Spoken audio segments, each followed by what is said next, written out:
এক গ্লাস কাঁচা খেজুরের রস কি আপনার জীবনের শেষ পানীয় হতে পারে? শুনতে ভয়ঙ্কর লাগলেও বর্তমানে নিপা ভাইরাস আমাদের জন্য ঠিক এই ঝুঁকিটাই তৈরি করছে। বাদুড়ের লালা বা প্রসাব মেশানো রস কিংবা তাদের আধ খাওয়া ফল থেকে ছড়াচ্ছে এই প্রাণঘাতী ভাইরাস। আপনার সামান্য অসাবধানতাই হতে পারে বড় বিপদের কারণ। এই ভাইরাস সরাসরি আমাদের মস্তিষ্ক এবং ফুসফুসে আঘাত হানে। সংক্রমণের মাত্র 2 থেকে 14 দিনের মধ্যেই তীব্র জ্বর, প্রচণ্ড মাথা ব্যথা, শ্বাসকষ্ট এবং মানসিক বিভ্রান্তি দেখা দেয়। সঠিক সময় ব্যবস্থা না নিলে রোগী দ্রুত কোমায় চলে যেতে পারে, যার মৃত্যুর ঝুঁকি অনেক বেশি। নিপা থেকে বাঁচতে শরীরের ইমিউন সিস্টেম বা রোগ প্রতিরোধ ক্ষমতা শক্তিশালী করা সবচেয়ে জরুরি। এক্ষেত্রে গ্যানোডার্মা মাশরুম ভিত্তিক ফুড সাপ্লিমেন্ট যেমন আরজি এবং জিএল জাদুর মতো কাজ করে। আরজি শরীর থেকে নিপা ভাইরাসের টক্সিন সহ যাবতীয় বিষাক্ত উপাদান বের করে শরীরকে ডিটক্সিফাইড করে।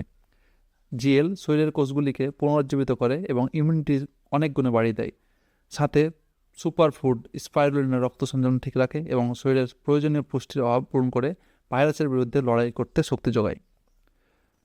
পাশাপাশি হোমিওপ্যাথি এই দুর্যোগে আপনার চমৎকার ঢাল হতে পারে।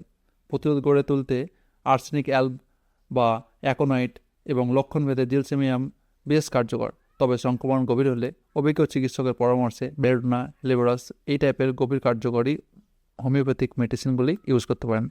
সেক্ষেত্রে যে কোনো ওষুধ সেবনের আগে অবশ্যই রেজিস্টার্ড চিকিৎসকের পরামর্শ নিন। মনে রাখবেন, প্রতিকারের চেয়ে প্রতিরোধই উত্তম।